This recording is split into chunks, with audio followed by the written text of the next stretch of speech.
Tilly, Tilly boy, close your eyes now.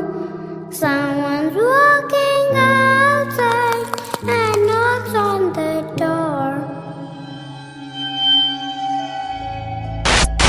បងប្អូនរឿងថ្ងៃនេះគឺយើងទទួលបានមកពីបងក្តីដែលគាត់ជាអ្នកនៅភូមិក្តីតាកុយហ្នឹងហើយគាត់គឺជាអ្នកលេងភ្លេងបុរាណខ្មែររបស់យើងនៅក្នុងវងរបស់គាត់អញ្ចឹងណាគាត់គឺជាប្រិយមិត្តនៅក្នុង Channel YouTube របស់ខ្ញុំគាត់តាមដានគ្រប់វីដេអូទាំងអស់ហើយអ្វីដែលគាត់ចូលចិត្តហ្នឹងគឺ The Story Podcast ហ្នឹងតែម្ដងគាត់គ្រាន់តែជាអ្នកដែលចូលចិត្តស្ដាប់រឿងខ្មោចប៉ុន្តែគាត់អត់ដែលជួបរឿងខ្មោចក៏មិនសូវជឿប្រមាណដែរគឺ50-50អញ្ចឹងណាបងប្អូនប៉ុន្តែក្រោយជួបរឿងរ៉ាវទាំងអស់នេះកាលពីឆ្នាំមុនធ្វើឲ្យគាត់ជឿស្លុង 100% តែម្ដងដូចគេនិយាយអញ្ចឹងបាទកុំតន់អាប្រមាថពេលខ្លះវាអត់តន់ដល់វេនយើងអញ្ចឹងណាបងប្អូនគឺគាត់បានទៅលេងភ្លេងនៅបនវត្តមួយដើម្បីបាត់បញ្ចុះសីមាហ្នឹងហើយនៅក្នុងវត្តហ្នឹងគឺគាត់បានជួបជាមួយនឹងរឿងរ៉ាវជាច្រើនតាំងពីថ្ងៃត្រង់តែម្ដងកណ្ដាលថ្ងៃត្រង់តែម្ដងណារហូតដល់យប់ឡើងដែលគាត់ត្រូវតែទ្រាំខ្លួននៅពេលយប់នឹងឯងបាទពេលថ្ងៃល្មមទេដល់ពេលយប់គឺខ្លាំងជាងមុនទៀតគឺគេតាមយកគាត់ទៅជាមួយគ្នាតែម្ដងបងប្អូនចាំស្ដាប់បន្តទៀតទៅខ្ញុំគិតថាវា related ជាមួយនឹងពួកយើងហើយយើងជួបហេតុការណ៍ហ្នឹងសឹងតែស្តៀងគ្នានៅគ្រប់ពេលវេលាដែលយើងចូលទៅភោជនីយដ្ឋានបងប្អូនធ្លាប់ញ៉ាំអីទៅសុកវាអត់តំណងសុកវាជ្រុះរបស់ហ្នឹងទៅក្រោមជ្រុះសាច់ទៅក្រោមឬក៏ជ្រុះអីទៅម្យ៉ាងទៅក្រោមទាំងអត់មានអីទេអាហ្នឹងគេហៅថាខ្មោចទាស៊ីឬក៏យើងត្រូវតែសែនឲ្យគេអីគេហាមរើរបស់ហ្នឹងយកមកទុកខាងលើតុឬក៏យកវាមកស៊ីវិញអញ្ចឹងណាអ្នកទាំងអស់គ្នាដោយសារតែហ្នឹងគឺជាអ្វីដែលត្រូវហៅសកម្មឲ្យគេត្រូវបញ្ជូនឲ្យគេអញ្ចឹងណាបងប្អូនតោះកុំឲ្យខាត់ពេលវេលាយូរទៅស្ដាប់ទាំងអស់គ្នា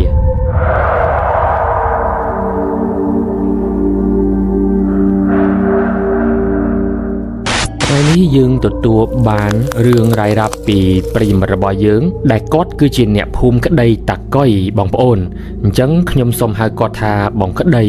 ទៅគាត់បានសរសេរមកថាសួស្តីបងអូនរតនាបងអូនមនោរតនិងសហការីទាំងអស់បងតែងតែស្ដាប់រឿងបងអូនជារឿយៗមិនថាតាមរយៈ YouTubeឬក៏ Facebook នោះទេពេលស្ដាប់រួចគឺបងជក់ចិត្តនិងស្លងអារម្មណ៍ជាមួយនឹងការបញ្ចេញបញ្ចូលរបស់ប្អូនពិតជាពីរោះខ្លាំងណាស់បងចូលចិត្តស្ដាប់រឿងរន្ធត់របស់ប្អូនជាពិសេសហ្នឹងគឺរឿងខ្មោចនឹងតែម្ដងប៉ុន្តែកាលពីមុនបងគឺជាមនុស្សដែលមិនដែលជួបឬក៏ឃើញខ្មោចព្រាយបិសាចអ្វីនោះដែរទើបតែមួយរយៈក្រោយមកនេះទេប្រហែលជារាសីដាក់ហើយមើលទៅទើបពេលខ្លះឃើញខ្មោចទាំងថ្ងៃ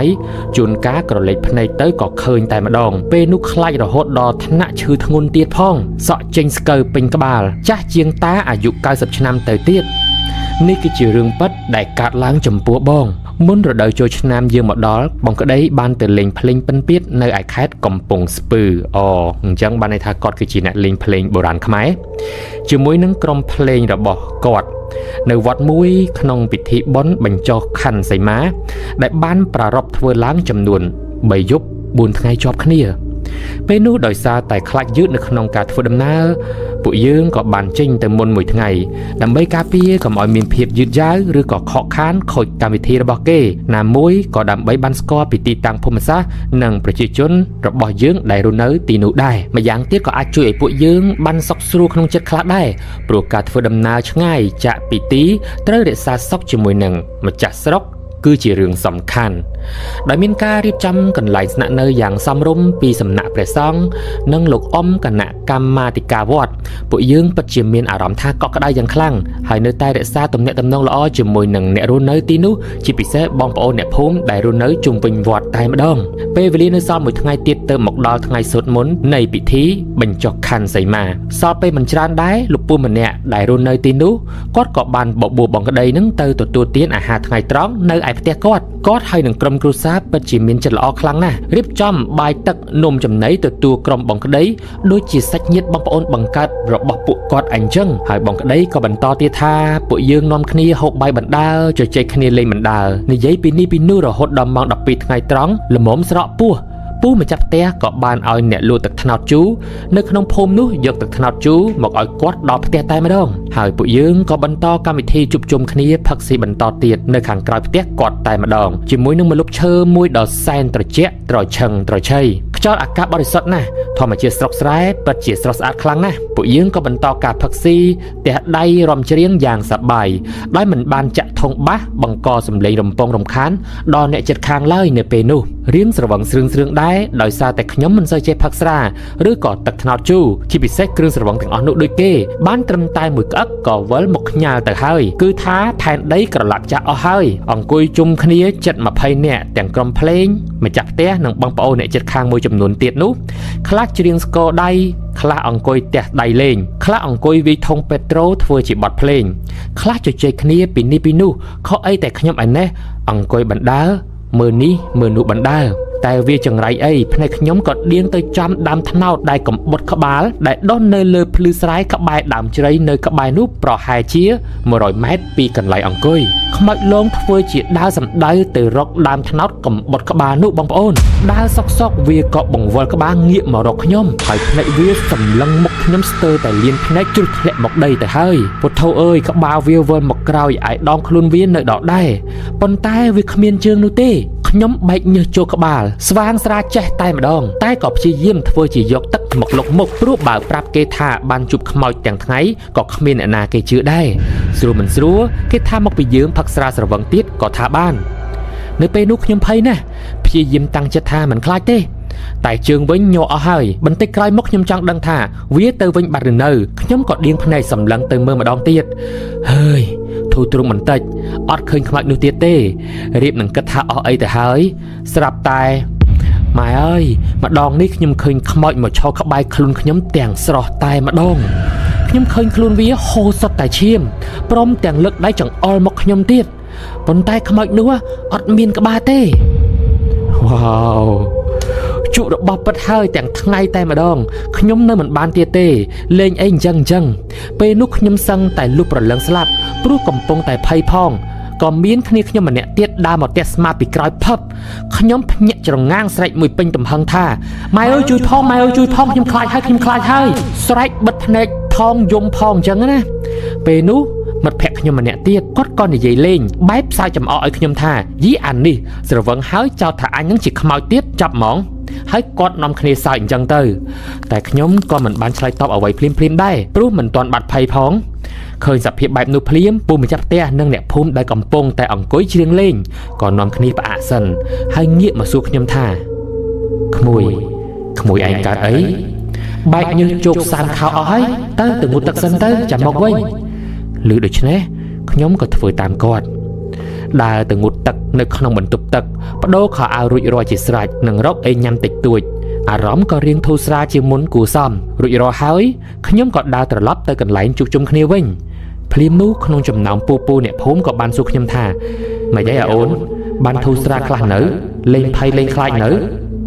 ឮគាត់និយាយអញ្ចឹងណាខ្ញុំក៏មិនទាន់ចាប់អារម្មណ៍អ្វីនោះដែរបានត្រឹមតែឆ្លើយថាបាទពូខ្ញុំលេងអីពូម្នាក់នោះក៏បន្តទៀតថាក្មួយឯងរិស័យដាក់អញ្ចឹងហើយកលេចទៅណាក៏ឃើញគេដែរមិនថាព្រឹកថ្ងៃឬក៏យប់ឡើយនេះគេហៅថាជោគជាតាកម្មមកពីយើងធ្លាប់សាងផលកម្មឬក៏បុណ្យបាបជាមួយគ្នាពីមុនមកទើបគេឲ្យយើងមើលឃើញបើបានឃើញហើយយើងមានតែធ្វើបុណ្យបញ្ជូនកុសលឲ្យគេទេក្មួយអើយទើបគេឆាប់បានរួចចាក់ផុតទុក្ខខ្ញុំភ្ញាក់ខ្លួនឲ្យព្រឺតហេតុអីក៏គាត់ដឹងក្រុមខ្ញុំគ្រប់គ្នាស្រឡាំងកាំងអង្គុយស្ដាប់គាត់ឡើងស្វាងទឹកថ្នោតជូរអស់រលីងតែម្ដងបានន័យថា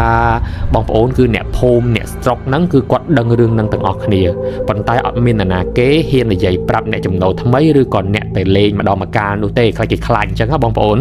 បងក្តីក៏បន្តទៀតថាភ្លាមនោះមានពូម្នាក់ទៀតក៏និយាយបន្តស្ដាប់អាបុនទៅវាមានក្រយ៉ៅខ្មោចលងពីមុនណាវាក៏ខ្លាចខ្មោចលងដោយអាអូនឯងដែរតែបានតាចៅអធិការវត្តបញ្យលទើបវាឈប់ខ្លាចកាលនោះវាឈឺប៊ីឆ្កួតទៅហើយរត់ឆ្លេឆ្លាទាំងថ្ងៃស្រែកថាខ្មោចលងឲ្យគេជួយពេញភូមិខ្មោចវាធ្វើអីយើងមិនកើតទេវាធ្វើអីក៏ធ្វើទៅកុំខ្លាចធ្វើតែមិនដឹងមិនលឺទៅតែ3-4ដងវាទៅឯងហើយមិញអាអូនឯងមើលទៅដើមជ្រៃនៅភ្លឺស្រែជាប់ដើមថ្នោតកំបុតក្បាលហ្នឹងមែនគាត់និយាយហើយក៏ចង្អុលទៅដើមជ្រៃនោះខ្ញុំក៏ឆ្លើយថាបាទពូគាត់ក៏និយាយបន្តទៀតថាពួកវាលេងតែអញ្ចឹងឯង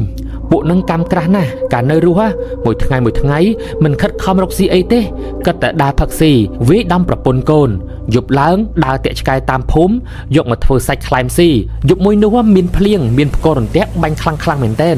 ពួកវាជួបជុំគ្នាផឹកស៊ីនៅក្រោមដើមជ្រៃនោះទាំងភ្លៀងមិនអស់ចិត្តក៏ឡើងលួចយកទឹកត្នោតគេមកផឹកស៊ីច្រៀងលេងសប្បាយដោយមិនដឹងខ្យល់អីយប់នោះគ្មានសល់ម្នាក់ទេអូនអើយរន្ទះបាញ់ងាប់ទាំងអស់តៃហោងតែម្ដងព្រឹកឡើងមានអ្នកភូមិទៅធ្វើស្រែទៅប្រទះឃើញហើយក៏បង្កការភ្ញាក់ផ្អើលពេញភូមិតែម្ដង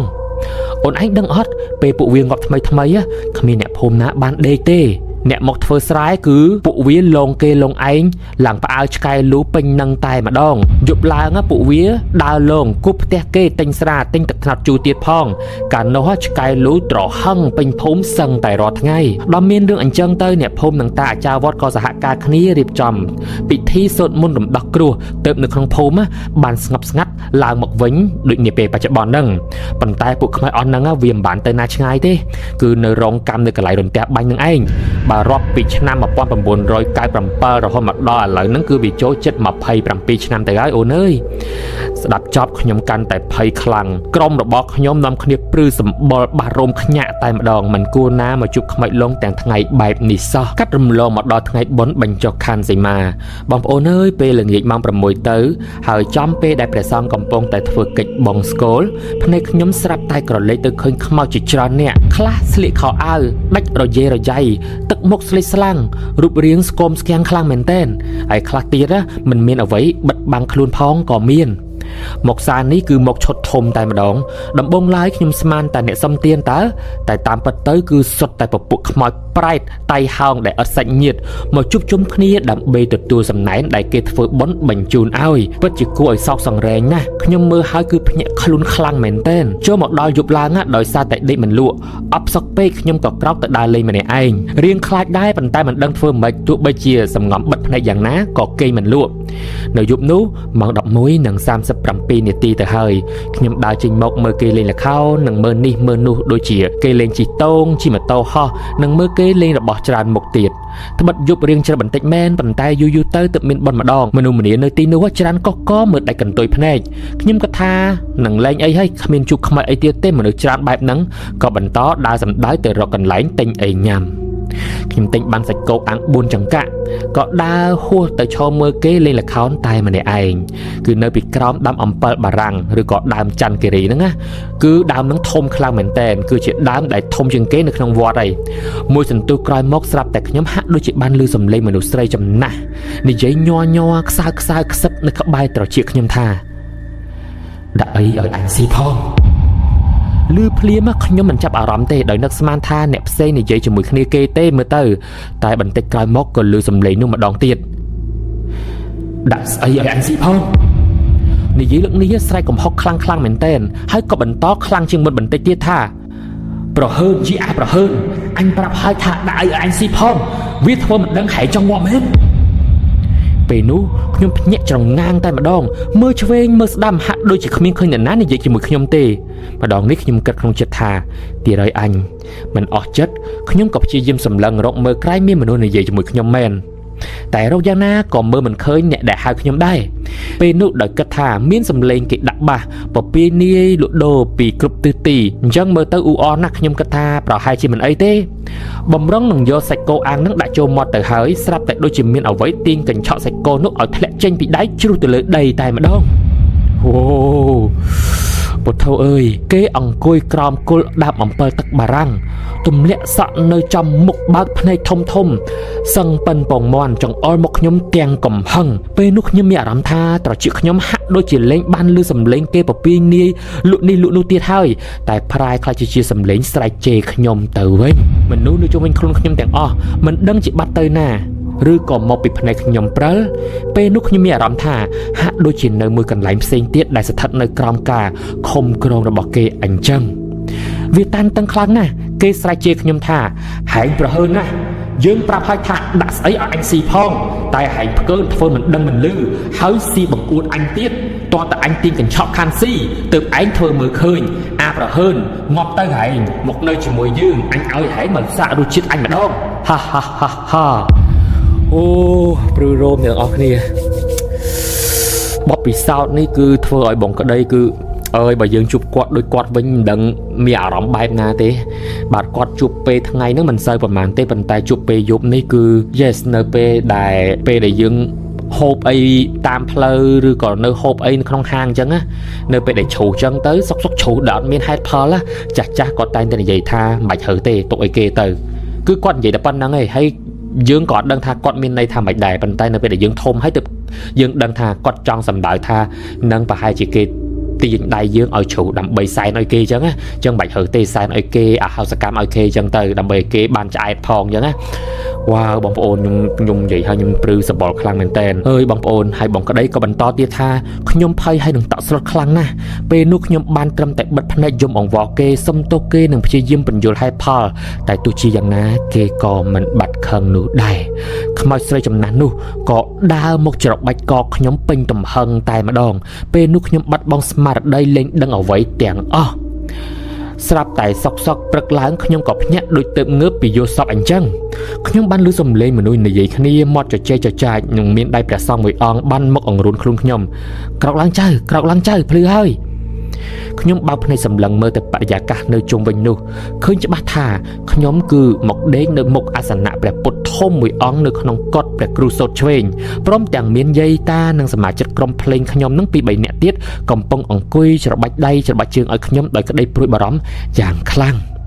ភ្លាមនោះខ្ញុំក៏ស្ទុះងើបអង្គុយហើយថ្វាយបង្គំលោកតានិងសំពះយាយតានៅក្បែរនោះពួកគាត់ក៏និយាយព្រមគ្នាថាលេងអីហើយកុំភ័យអីលោកតាជួយរួចរាល់ហើយពេលនោះខ្ញុំរៀងនៅមមីមើលនៅឡើយហើយក៏ឆ្ងល់ថាម៉េចបានជាខ្ញុំនៅដេកនៅក្នុងកុដិលោកតាដូច្នេះទៅវិញព្រោះយប់មិញខ្ញុំបានចាំច្បាស់ណាស់ថាខ្ញុំនៅឈរមើលល្ខោននៅក្រោមដើមអំពិលទឹកបារាំងទេតើស្របពេលនោះខ្ញុំក៏បានសួរទៅកាន់គ្នាខ្ញុំម្នាក់ទៀតដែលនៅក្បែរនោះថាអញកើតអីមិនបានអញមកដេកនៅនឹងចឹងភ្លាមនោះមិត្តខ្ញុំក៏តបថាយប់មិញហ្នឹងណាអ្នកភូមិឃើញហែងស្រែកយំតែម្នាក់ឯងនៅក្រោមដើមអំពិលទឹកបារាំងអានេះហើយក្រោយមកសុកហែងយកដៃច្របាច់កហើយក៏ដួលស្លាប់បាត់ទៅអូទើបបងប្អូនអ្នកភូមិយើងនៅក្បែរនោះជួយយកប្រេងខ្យល់ឲ្យហែងហិតនឹងច្របាច់ដៃច្របាច់ជើងតែធ្វើយ៉ាងណាក៏ឯងអត់ដឹងខ្លួនសោះដោយគិតថាមិនសូវស្រួលហើយនឹងសង្ស័យថាមានអីម្យ៉ាងនៅក្រោមដើមឈើនោះពួកគាត់ក៏បីឯងមកទីនេះដើម្បីឲ្យលោកតាសូត្រមន្តស្រោចទឹកឲ្យអញ្ចឹងទៅដឹងរឿងប៉ັດហើយខ្ញុំក៏តបថាអូតាប៉ັດជប់មិញនោះដោយសារតែភ័យពេកទើបធ្វើឲ្យខ្ញុំសន្លប់បាត់មាត់បាត់កពេលនោះខ្ញុំមិនបានចាំអ្វីទាំងអស់ថាខ្លួនឯងកើតអីតែពេលបានដឹងរឿងបែបនេះហើយខ្ញុំក៏បានលើកដៃសំពះអរគុណពួកគាត់អ្នកភូមិចាស់ហ្នឹងហើយនឹងថ្វាយបង្គំអរព្រះគុណលោកតាដែលបានជួយស្រោចស្រង់ជីវិតខ្ញុំបើមិនអញ្ចឹងទេខ្ញុំប្រហែលជាចោលឆ្អឹងនៅទីនេះជាជាពុំខានព្រឹកនោះក្រោយពេលព្រះអាទិត្យបើកថ្ងៃខ្ញុំក៏ខ្លាចមកជាសភាពធម្មតាវិញនឹងហាក់ដូចជាស្រស់ស្រាយភ្លឺស្វាងជាងមុនបន្តិចក្រោយពីលោកតាជួយប្រោះព្រំនិងចង់ខ្សែសីមានៅនឹងកដៃខ្ញុំមកកម្មវិធីចប់រួចរាល់ក៏ដល់ពេលត្រឡប់ទៅផ្ទះវិញខ្ញុំក៏មិនភ្លេចទៅថ្វាយបង្គំលោកតាព្រះចៅអធិការលោកយាយនិងបងប្អូនអ្នកភូមិដែលបានជួយយកអាសាខ្ញុំកាលពីយប់មិញផងដែរជាពិសេសនោះគឺម្ចាស់ផ្ទះដែលបានរាប់អាននិងហៅខ្ញុំទៅគេងសម្រាកញ៉ាំអីនៅផ្ទះគាត់ត្បិតពួកយើងមកដោយដៃទទេមែនប៉ុន្តែខ្ញុំនិងមិត្តភ័ក្តិក៏មានសម្ភារៈនិងថវិកាបន្តិចបន្តួចជូនដល់អ៊ំចាស់នៅទីនោះដែរហើយពួកគាត់ចិត្តល្អណាស់មិនព្រមយករបស់ទាំងអស់នោះទេទាល់តែពួកខ្ញុំអង្វរគាត់ជាច្រើនលើកជាច្រើនសារទៅពួកគាត់ព្រមយកក្រោយមកក្រុមភ្លេងរបស់ខ្ញុំក៏បានឡើងឡានត្រឡប់មកផ្ទះវិញដោយក្តីសុខសប្បាយហើយចាប់តាំងពីពេលនោះមកខ្ញុំក៏លែងបានឃើញខ្មោចទៀតដែរខ្ញុំគិតថាប្រហែលជាខ្ញុំមានបញ្ហាសុខភាពផងគិតច្រើនផងឬក៏រិស័យដាក់ក៏ថាបានដែរគឺថានៅយប់នោះមួយរោងនោះស៊ីលុយមិនឆ្ងាញ់ទេទ្រាំខ្លួនភ័យស្ទើរតែឈួតទៀតបាទអរគុណច្រើនសូមជម្រាបលាបាទហើយរឿងនេះក៏ចប់ត្រឹមប៉ុណ្្នឹងដែរបងប្អូនយល់យ៉ាងណាដែរចំពោះខ្សែរឿងរបស់បងក្តីដែលជាអ្នកភូមិក្តីតាកុយអរគុណច្រើនក្នុងការគាំទ្រ The Story Podcast នៅក្នុង